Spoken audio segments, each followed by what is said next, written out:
ቦጋለ ሲገቡ እመትወድነሽ ላይ ምድጃ ድስት ታች ምድጃ ምጣድ ጥደው ልጃቸውን በግራ ጎናቸው ይዘው እራት ቶሎ ለማድረስ ከላይ ታች ይጣደፉ ነበር። አያ ቦጋለ መጣ። እራት እስኪደርስ ቆሎ ስትቆረጥም እንድትቆይ ከጓዳ ይዤ እስክመጣ ጠፋብኝ። ልጁ ሲያመው ጊዜ እየተቅበጠበጠ ሲያስቸግረኝ ብሎ በዚያ ላይ ደግሞ አንተ መጥተህ ለኔ አስበሽልኝ አታውቂም ስትለኝ ጊዜ ነው የተቆጣው። በላውንም ተቀመጥና ቆሎ ብላ አሉ እመትወድነሽ። ፍትግ የገብስ ቆሎ ከተወቀጠ ኑግ ጋራ በዝርግ ሰፌድ ሆኖ እሳቱ ዳር መደቡ አጠገብ ነበር። አቶ ቦጋለ ሄደው መደቡ ሲቀመጡ ውሽጣቸው ልጁን አባቱ አጠገብ አስቀምጠው ወደ ማጀት ገቡ።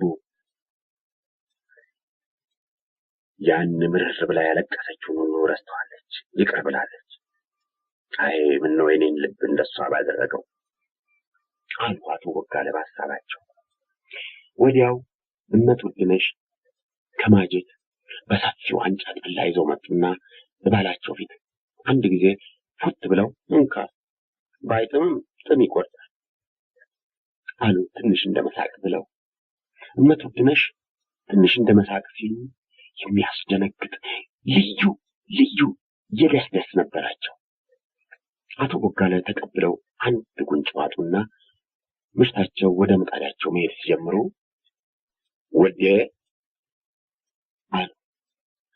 እመትወድነሽ ዞር ቢሉ የአቶ ቦጋለ ከንፈሮች ዝርዝር ያሉ ውብ ጥርሶቻቸውን ትተው ግራ ቀኝ ትንሽ እንደመሸሽ ብለው ፊታቸውና አይኖቻቸው ነውሩ እንደተገለጸበት ሰው ትንሽ የፍረት ቀለም ቀባ አድርጓቸው አዩ።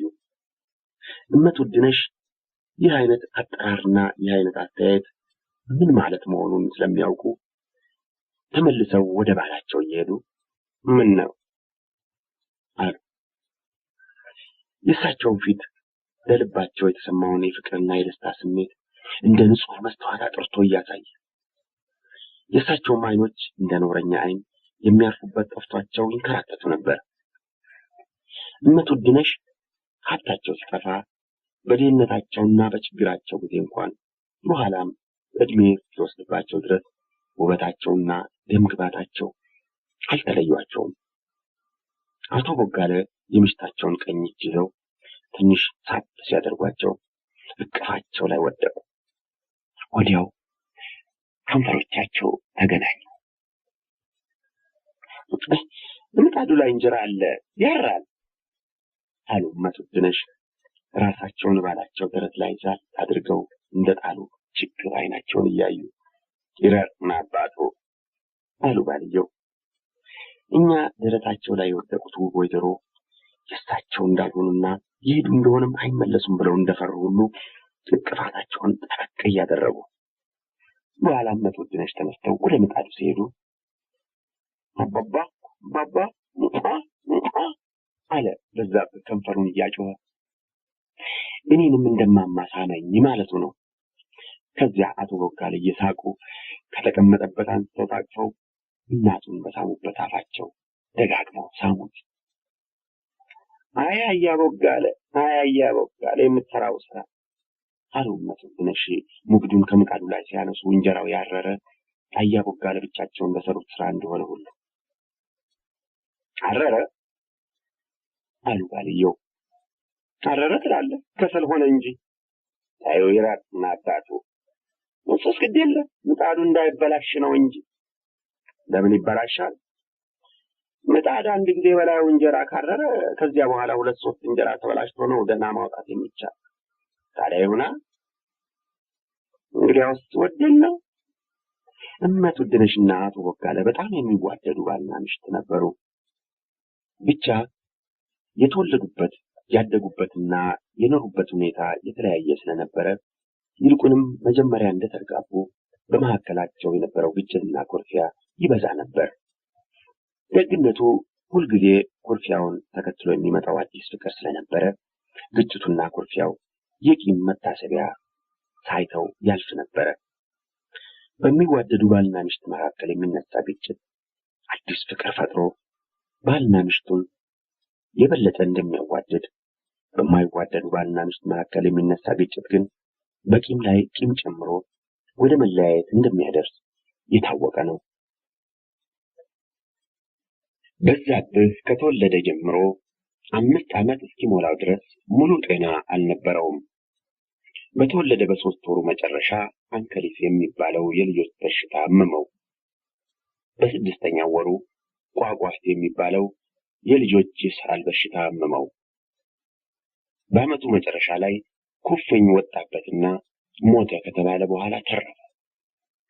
አቅሙ ገና በሽታን ለመቃወም ሳይበቃ ከመወለዱ እኒህ በሽታዎች ስለተፈራረቁበት በጣም ደካማና ጤናውን ለማሰናከል ትንሽ ነገር የሚበቃው አካሉም መንማና ሆነ። በዛብህም ተብሎ የተሰየመበት በሽታ ስለበዛበት ነው። በዛብህ በሽታ ያለ መጠን ይጠነክርበት ነበር። በታመመ ቁጥር ወላጆቹ ሞተ ብለው ተስፋ ከቆረጡ በኋላ ነበር የሚተርፍ። መጀመሪያ አንከሊስ ታሞ ሳለ ትኩሳቱ እንደ እሳት እየረገጠ ትንፋሹ ባጭር ቁርጥ እያለ ጥቃቅን እግሮቹና እጆቹ እየተወራጩ አይኖቹ ከእናቱ ወደ አባቱ ከአባቱ ወደ ጣራው ወደ ጎታው ወደ ማጀቱ ሲንከራተቱ ከሞት መሸሸጊያ የሚፈልጉ ይመስሉ ነበር። ምነው እናቴ ኪዳነ ምሕረት አሉ እመት ውድነሽ። የእናት አንጀታቸው ከሕፃኑ ጋር አብሮ እየተሰቃየ ከሕፃኑ ጋር አብሮ ከሞት እየታገለ ከሕፃኑ ጋር አብሮ ጣር እያንገላታው ለምን ሰጠሽኝ? ለምን ትወስጂዋለሽ? ምን ያጠፋው ሳይሽ ምትነሽ አሉ እንባቸውን እያጎረፉ። እባክሽ ምሕረትሽን ላኪ እናቴ ሆላለሁ። ያዳንሽው እንደሆነ እድሜው ሙሉ ለአንቺ አገልጋይ ይሆናል። በተስካንሽን አጥሞ ሰዓታትሽን ቆሞ ያገለግልሻል። የአንቺ ባሪያ የአንቺ አገልጋይ እንዲሆን በተማሪ ቤት አሳድገዋል። ስዕለት ይሁንብኝ። አቶ ቦጋለ ግን ደስታቸውን የሰሩበት መሰረት ስለተናወጸባቸው ግር ብሏቸው ግራ ገብቷቸው የጋቢያቸውን ጫፍ ዘለግ አድርገው ይዘው እንደ ጭራ እያወዛወዙ ዝንቦችን ከሕፃኑ ፊት ከመከልከል በቀር ምንም አይናገሩም ነበር። እመት ውድነሽ እንባቸውን በደረታቸው እያዘነቡ ኪዳነ ምሕረትን ሲማጠኑ ሐሳባቸውን እንደመጠቅለል አደረጉና እውነት ነው አሉ። ሰጥቶ መውሰድ አሳይቶ መንሳት ልክ አይደለም። እውነቷን ብቻ ካለችው ሁሉ የማልስማማበት የማልቀበለው አንድ ነገር ነው። ልጄን ደጋፊዬን ጉልበቴ ሲደክም ዓይኔ ሲጨልም የሚጦረኝን የሚረዳኝን በስለት ለታቦት መስጠት የማይሆን የማይታሰብ ነገር ነው። ይዳን ብቻ ቀድሞ ይዳን፣ እሷም ስለጨነቃት እያሉ በውስጣቸው ሲተቹ የበዛብህ እጅና እግሮች ከመወራጨቱ ትንሽ በትንሽ ጸጥ እያሉ ትንፋሹ ዘለግ እያለ አይኖቹም ቀኝና ግራ መባከኑን ትተው ስልምልም ክፍት ክድን ሲሉ አዩና እመት ውድነሽ ከግር እስከ ራሳቸው በቀዝቃዛ ላብ ተነከሩ። አሁንም እንደገና እጅና እግሮቹ ትንሽ እንደመንቀሳቀስ አሉና ጸጥ አሉ። አይኖቹም ክፍት ክድን ስልምልም አሉና ገርበብ ብለው ዝም አሉ። ያቦጋል መጨረሻው ነው፣ መደምደሚያው ነው፣ መሞቱ ነው አሉ እመት ውድነሽ ፊታቸው ከመቅጽበት ውጥ ብሎ። አቶ ቦጋለ ጆሮአቸውን ወደ በሽተኛው አፍንጫ ጠጋ አድርገው ትንሽ እንደቆዩ ዘርዘር ያሉ ጥርሶቻቸውን ብልጭ አድርገው ቀና አሉና ቀስ ብለው እንቅልፍ ነው ይተነፍሳል አሉ። የዚህን ጊዜ እመት ውድነሽ ቆሞ የነበረ ልባቸው መስራት ጀመረ። ቆሞ የነበረ ደማቸው መዘዋወር ጀመረ። ተዘግቶ የነበረ ሳምባቸው ተከፈተና ጥልቅ የሆነ ትንፋሽ ተነፈሱ። አቶ ቦጋለ ተመስገን ቅዱስ ገብርኤል አሉና ቀስ ብለው ተነስተው ወደ ውጭ ወጡ። እመት ውድነሽ ግን እኒያን ገርበብ ያሉ አይኖች እየተመለከቱ እዚያው ቁጭ ብለው ይጠብቁ ጀመር። በሽተኛውም 2 ሰዓት ያክል ከባድ እንቅልፍ ከተኛ በኋላ ሲነቃ ባዶ አፉን እስከ መጨረሻ ዳርቻው ከፍቶ ከጥቂት ጊዜ በፊት የተደረገው ለቀልድ እንደተደረገው ሁሉ ይስቅ ጀመር።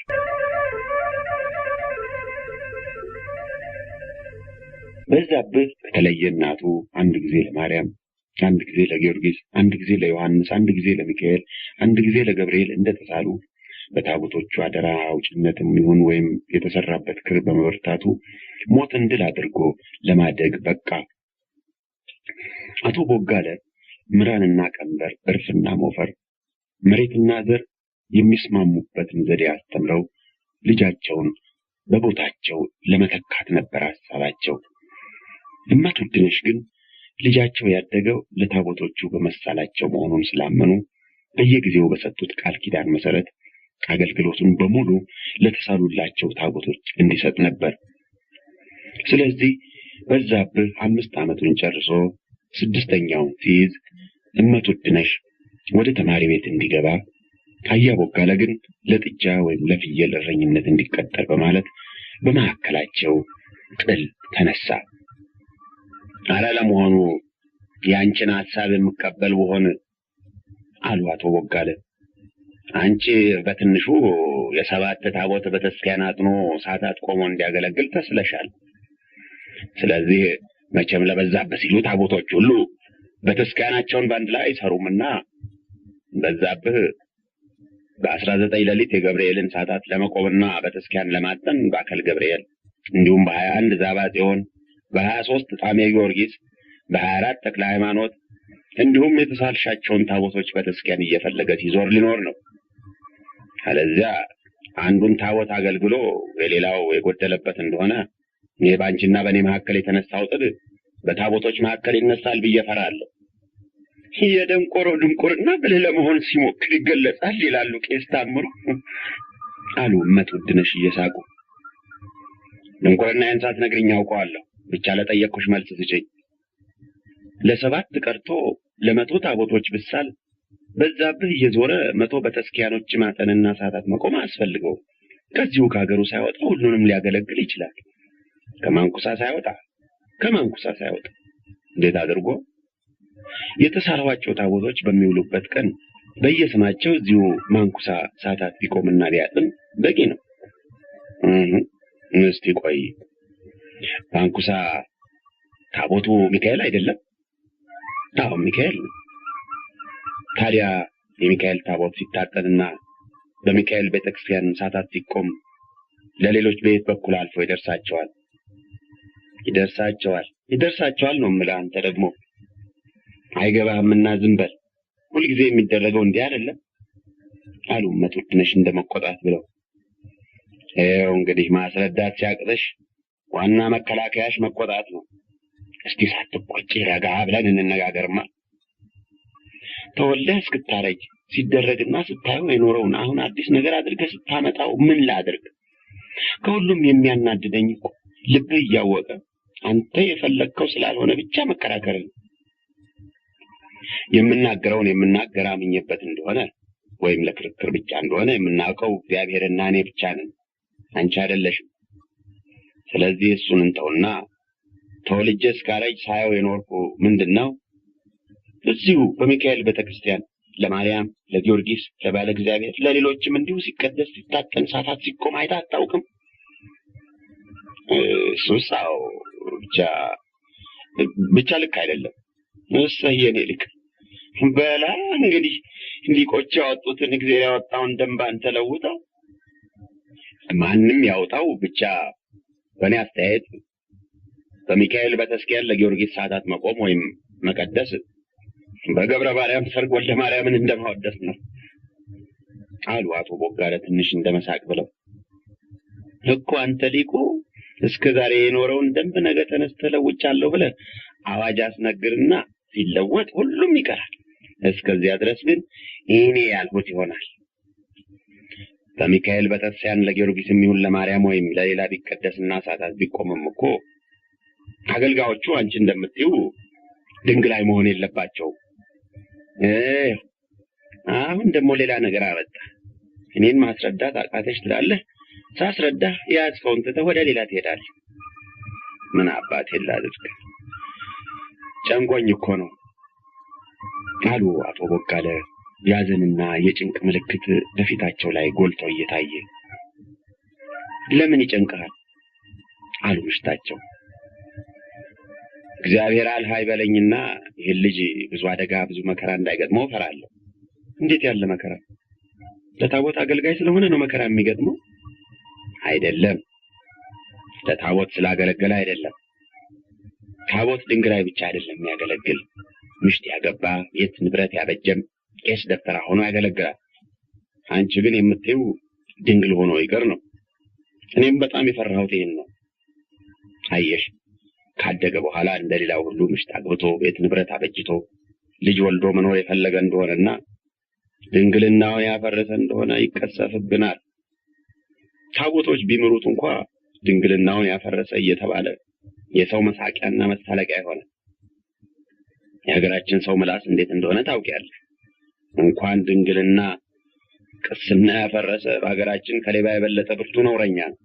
ቄስ ፍሬው ምሽታቸውን ስለፈቱ ብቻ ለምስክር አይበቁም፣ ለአስታራቂነት ሽምግልና አይመረጡም እየተባሉ ውሻ እየተባሉ ነው ሀገራቸውን ለመልቀቅና በሰው ሀገር ሄደው ወድቀው ለመቅረት የበቁ። እንዲህ ያለ ነገር እንዳይደርስብን ነው የምፈራ። በድንግልና ታቦት እያገለገለ በሚኖረው ሁሉ እንዲህ አሁን አንተ እንዳልከው ያለ ችግር ይደርስበታል ወይስ የኛ ልጅ ስለሆነ ብቻ በሱ ላይ ይደርሳል ነው የምትል? አሁን በቄስ ፍሬው የደረሰውን ያነሳው ቄስ ፍሬው ድንግላይ አልነበሩ። በቄስ ፍሬው የደረሰውን ማንሳቴ ድንግላይ ነበሩ ብዬ አይደለም። ሲያድግ ድንግላይነቱን ለማፍረስ የፈለገ እንደሆን የሚደርስበትን አደጋ ለማስረዳት ነው። ድንግላይነቱን ያፈረሰ እንደሆን ብሎ ነገር አለ። ባካችሁ ለምን ያፈርሳል? አያፈርስም አሉ እመትወድነሽ እንደገና ተቆጥተው። ምሽት ማግባት ቤት ንብረት ማበጀት ፈልጎ ለምን እኔ ምሽት አገባሁ? ለምን ሰው ሁሉ ምሽት ያገባል? ስለሚፈልግ አይደለም። እሱም እንደሌላው ሁሉ ይፈልግ ይሆናል። እግዚአብሔር እንደሌላው ሰው ሁሉ አድርጎ አይደለም የፈጠረው። አይፈልግም አሉ እመትወድነሽ እንደተቆጡ። ግድ የለሽም አትቆጭ ውዴ። እኒህን ሁለት ደካሞች በሬዎቻችንን ሸጠን ለተሳልሻቸው ታቦቶች እንስጥና ስለቱ ይፈታ። ባይሆን እኔ እንዳልሁት እረኛና አራሽ መሆኑ ቀርቶ ተማሪ ቤት ይግባና በኋላ ቢፈልግ ባለ ሕግ ቄስ፣ ያለዚያም ደብተራ ይሁን፣ በኋላ ራሱ የመረጠውን ይሁን አሉ አቶ ቦጋለ። ይሄማ የእውነቱ ታየ ተረት ነው አሉ እመትወድነሽ ቁጣቸውን ትተው ትንሽ እንደመሳቅ አሉና ባላቸውም የእውነቱ ታየን ታሪክ ስለሚያውቁ ምንም ቢያዝኑ ትንሽ ፈገግ አሉ። እውነቱ ታየ በሬው ጠፍቶበት ከሚካኤል ቤተክርስቲያን ገብቶ እንዲያስገኝለት ተስሎ ሲወጣ በሬውን ከቤተክርስቲያኑ ቅጥር ውጪ ሳር ሲግጥ ስላገኘው መሳሉ ቆረቆረውና እንደገና ወደ ቤተክርስቲያኑ ተመልሶ ገብቶ ሚካኤል በሬና አግኝቼዋለሁና በከንቱ እንዳትደክም ብሎ ወደ በሬው ቢመለስ ጅቦች ከበው ሲቀራመቱት አገኘ። ከዚያ እያለቀሰ ሚካኤል አርያ ሞሌጣንህን እንደሆነ ሰጣለሁ በሬን ብቻ በሬን ሲል ጊዜ ሚካኤልም እውነቱ ታየ በከንቱ አትድከም፣ እኔ እንዳንተ የሰጠሁትን መልሼ መውሰድ አላውቅም፣ አሁን በሬህን ለጅቦች ሰጥቼዋለሁ አለ ይባላል። የእውነቱ ታየ ታሪክ መጨረሻው ምን እንደሆነ ታውቃለህ? እሱን እንድገም ነው የምትለኝ አሉ እመትወድነሽ። አይደለም የስዕለቱን ለውጥ እንስጥ ነው የምል። ልጄ ሞተ እንደሆነሳ አሉ እመትወድነሽ ወደ ባላቸው ዘወር ብለው። ባላቸው የተናገሩት ልባቸውን ስለመታውና ትንሽ አመንትተው ስለነበረ ይህ ማመንታት ታቦቶችን አስቆጥቶ በልጃቸው ላይ የማያውቁት ክፉ ነገር እንዳይደርስ ፈርተው አይኖቻቸው እንባ ሞልተው ነበር። አቶ ቦጋለ አንገታቸውን ደፍተው ዝም አሉ። በምሽታቸው ሐሳብ ተስማምተው ሳይሆን የራሳቸውን ስሜት ለምሽታቸው ማስረዳት ስላልቻሉ አንገታቸውን ደፍተው አዝነው ዝም አሉ። የለም አሉ እመትወድነሽ። እሳቸውም አንገታቸውን ደፍተው ትንሽ ሲያስቡ ቆይተው የለም ለታቦቶች ቃል ገብተናል፣ ለሱ የሚበጀውን እነሱ ያስቡለት፣ በቀናው መንገድ እነሱ ይምሩት። ይሁን ብቻ የወላድ መካኖች ሆነን እንዳንቀር እንጂ ይሁን። የኔን ስሜት ላስረዳሽ ሞከርኩ። ብቻ ከኔ አንደበት መጎልደፍ ይሁን ካንቺ የመረዳት ጉድለት አልተግባባንም። እንግዲህ አንቺ እንዳልሽው ይሁን።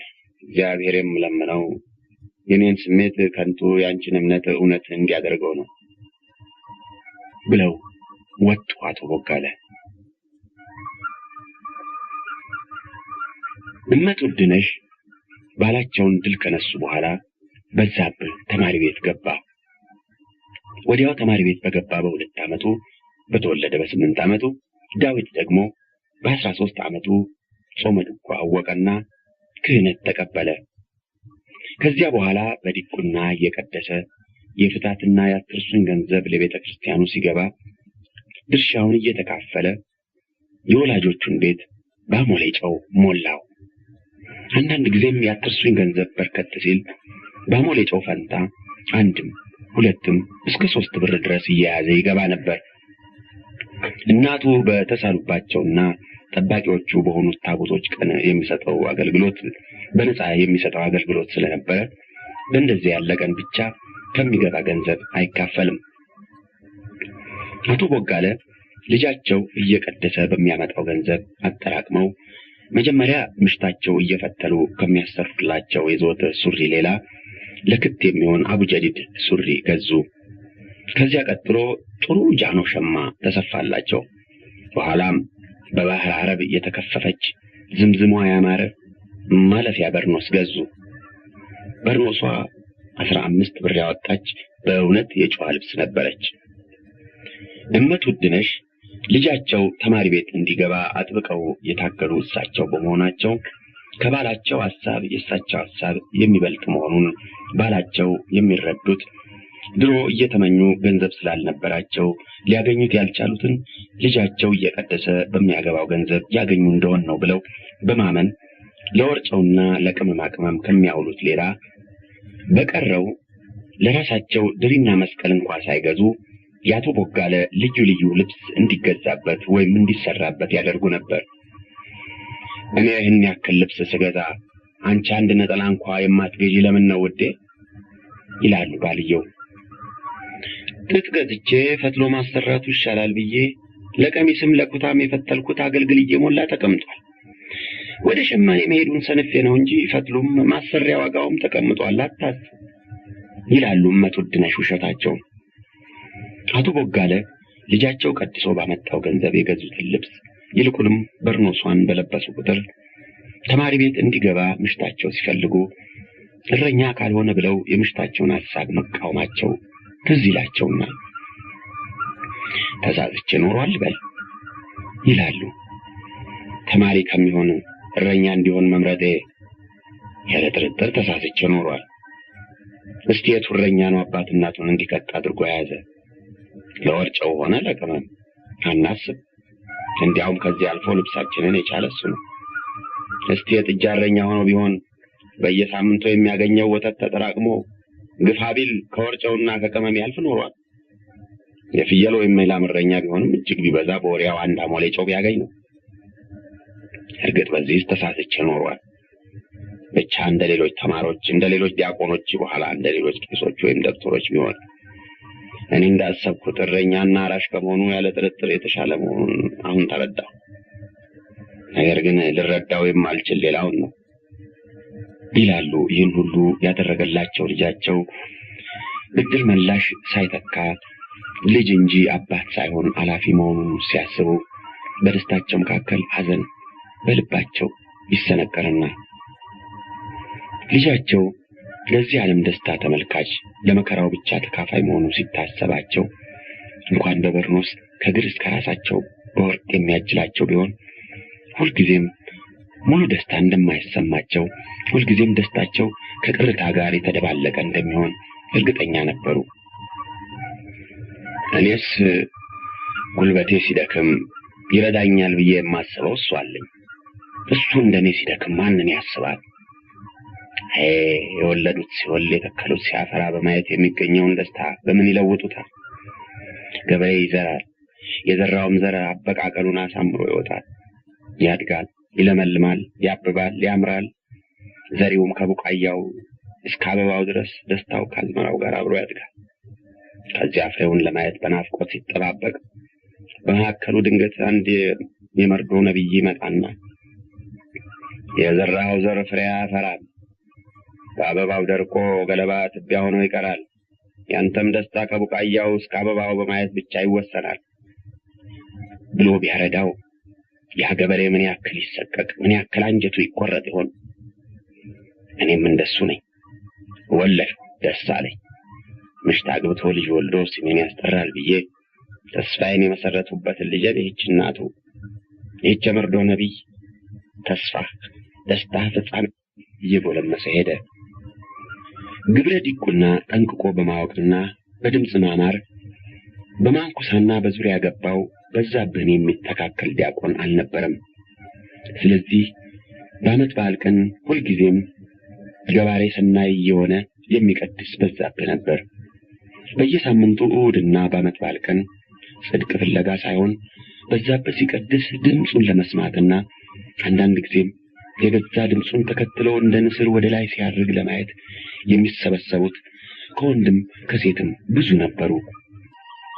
የነበረበት ሁኔታ በሚሰጠው ስሜትም ይሁን በሌላ በማይታወቅ ምክንያት በዛብህ ዜማ ሲያዜም ሙሉ አካሉ የዜማውን ስብር ተከትሎ ላይና ታች ግራና ቀኝ ሲሄድ ይታይ ነበር።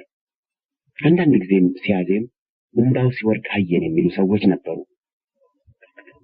አንድ ቀን እሑድ ከቁርባን በኋላ አንድ ቄስ ጽናና መስቀል ይዘው በፊቱ አንድ ላከ ዲያቆን በኋላ ሆኖ በመካከል አብደላ ካኔ ቀሚስና ክብ ወርቅ ካባ ለብሶ ጽዋውን ይዞ እሱ ናአኩቶ ለእግዚአብሔር ቅዱሳት ወነሲያነ ከመለሕይወተ ነፍስ ይኩነነ ፈውሰ እያለ በዜማ መቅደሱን ዑደት ሲዞር እዚያ የቆሙት ሁሉ ልባቸው አብሮት ዑደት ይዞር ነበር። እሱ ዑደቱን ዞሮ የመቅደስ ከገባ በኋላ ጥሩ ወርቅ የምትባለው በቅርቡ ባሏን ፈታ የተመለሰች ወጣት ወይዘሮ በላይነሽ ወደምትባል ጓደኛዋ ጠጋ አለችና ቀስ ብላ ታውቂያለሽ፣ እኔን የሚገርመኝ ይህን ያክል ድምፅ ሲወጣው አፉን እንደ ሌሎቹ አለመክፈቱ አለች። ማን አለች በላይነሽ እንዳላወቀች። በዛብህ ነው። እንግዲያ ሌሎችንማ ታያቸው። ቄሱ ግን ቄስ ፈለገን ያን ተድላንም ልብ አድርገሽ ተመልክተሽልኝ እንደሆነ ኧረ ምን እነሱ ብቻ እንደ ሁሉንም ከሱ በቀር ብትመለከች አፋቸውን እስከ መጨረሻ ዳርቻው ይከፍቱና እንደሚያለቅሱ ሁሉ ፊታቸውን ጭምድድ አድርገው እያቃሰቱ የሚያወጡት ድምፅ እንደሱ አያምር። እሱ ግን ፊቱን ፈገግ አድርጎ አፉን እንደነሱ ሳይከፍት የሚያወጣው ድምፅ ልብ ይነካል አይመስልሽም? እሱም እውነትሽን ነው። ብቻ እኔም ከሁሉ የበለጠ ደስ የሚለኝ ምንድን ነው ታውቂያለሽ? ምንድን ነው? ትከሻው ነው። ትከሻው ከድምፁ ጋር አብሮ ከፍና ዝቅ ሲል እንዲያው እንጃ እንዴት አድርጌ ልንገርሽ፣ ድምፁ ጠፈሩን ሰንጥቆ ሲሄድ ትከሻውም ድምፁን እንደሚከተል ሁሉ ወደ ላይ ከፍ ይላል።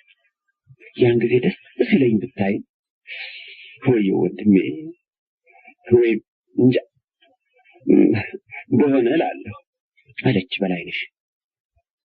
አይኖቹስ ደስ አይሉሽም? አለች ጥሩ ወርቅ ትንሽ ዝም ብለው እንደቆዩ። አይኖቹ በጣም አፋራሞች ናቸው። አይንሽ ሲከተላቸው እየሸሹ ከወዲያ ወዲህ ከርከት ሲሉ ደስ ማለታቸው። ቅድም እዚያ ለመታጠፊያው ላይ ሲደርስ ስርቅ አድርጎ ሊያይን ሲል አይኔ ላይ ንግጥም ስንል ጊዜ አደነጋገጡን ብታይልኝ። የእሱን ድንጋጤ ሳይ እኔም ለጊዜው ልቤ እንደመሸበር አለ። ይገርምሻል። የትኛው መታጠፊያ? አለች በላይነሽ። እዚያ መታጠፊያው አለች ጥሩ ወርቅ አገጯን ወደ ምስራቅ መታጠፊያ ሹላ። እኔን አይቶ ትንሽ ፈገግ ያለ ጊዜ ነው አለች በላይነሽ። አንቺን አይቶ ፈገግ አለ እንዴ? እሱን አላየው አለች ጥሩ ወርቅ። ታዲያ አንቺን ስርቅ አድርጎ አየ እንዴ? እሱን አላየው። ከዚያ ሁለቱ ወጣት ወይዛዝር ተቆራርፈው ትንሽ ዝም ብለው እንደቆዩ ለቤቱ የምትባለዋ ጓደኛቸው ባጠገባቸው ቆማ ትሰማ ነበርና ቀረብ ብላ እቶቼ በከንቱ አትጣሉ፣ እሱ እንደሆነ የስለት ልጅ ነው የሚታይ እንጂ የማይበላ ፍሬ አለች እጇን አፏ ፊት ደቅና እየሳቀች። እንዴ እባክሽ አንቺ ደግሞ እኛ የተናገርነው ሌላ ነው፣ ስለሚበላና ስለማይበላ ፍሬ አይደለም አለች ጥሩ ወርቅ። የተናገራችሁትን እንደኔ ሌላ ሰው ይሰማችኋል። ያላችሁበት ቦታም በተስኪያን መሆኑን አትርሱ። ለእናንተ ብዬ ነው እንጂ ግድ የለኝም አለች ደብሪቱ። አሁንም እጇን አፏ ፊት እንደደቀነች ራሷን ወደ ጓደኞቿ ዘንበል አድርጋ። በዛብህ በልጅነቱ ጓደኞቹ የስለት ልጅ እያሉ ሲቀልዱበት ከአንዳንድ ጊዜ እያለቀሰ ወደ እናቱ ይሄድና ለምን እናት አባት እንደሌለኝ ልጆች ሁሉ የስለት ልጅ ይሉኛል ብሎ ይጠይቃቸዋል። ቢሉ ምን ቸገረ?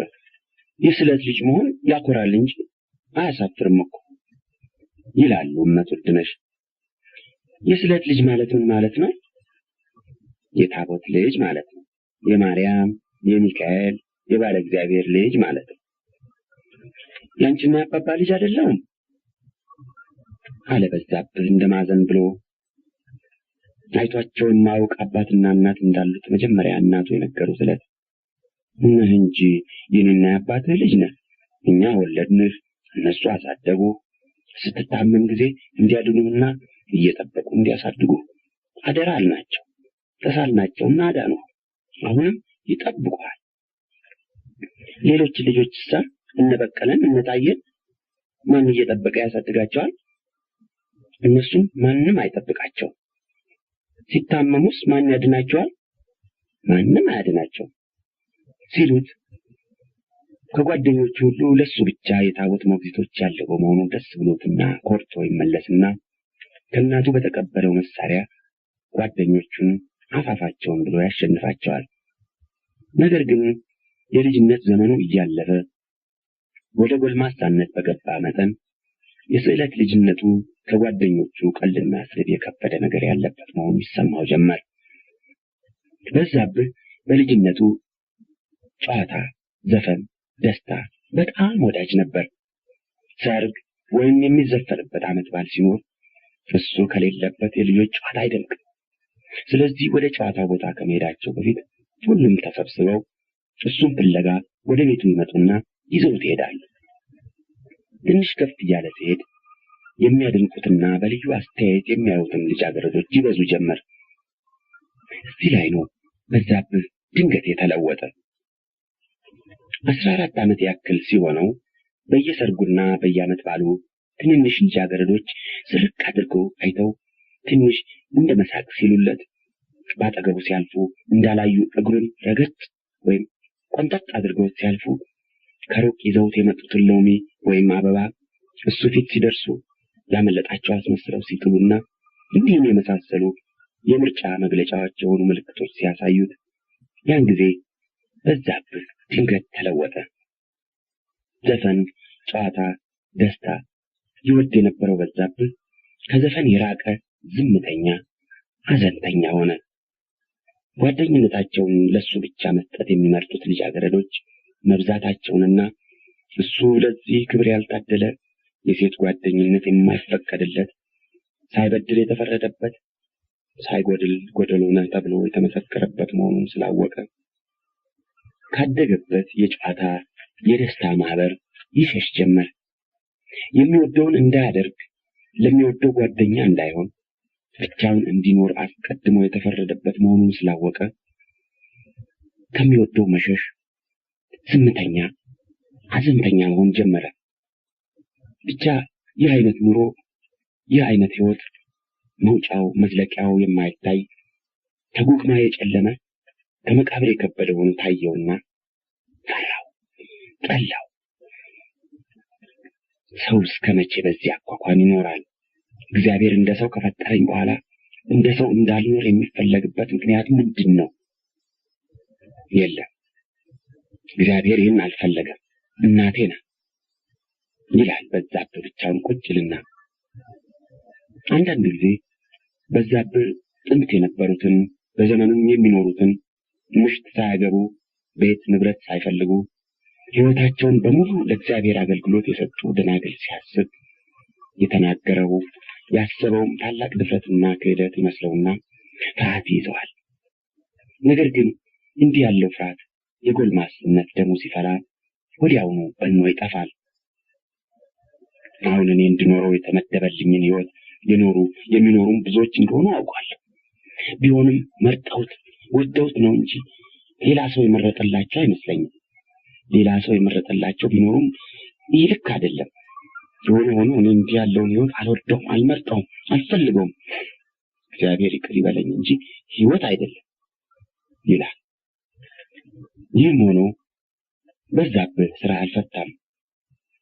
ህይወትን በመውደድና በፍርሃት መካከል በሁለት ተከፍሎ እንዲህ እየተሰቃየ 20 ዓመቱን ጨርሶ 21ኛውን ሲይዝ የዜማ መምህርነት ተመርቆ ወጣ።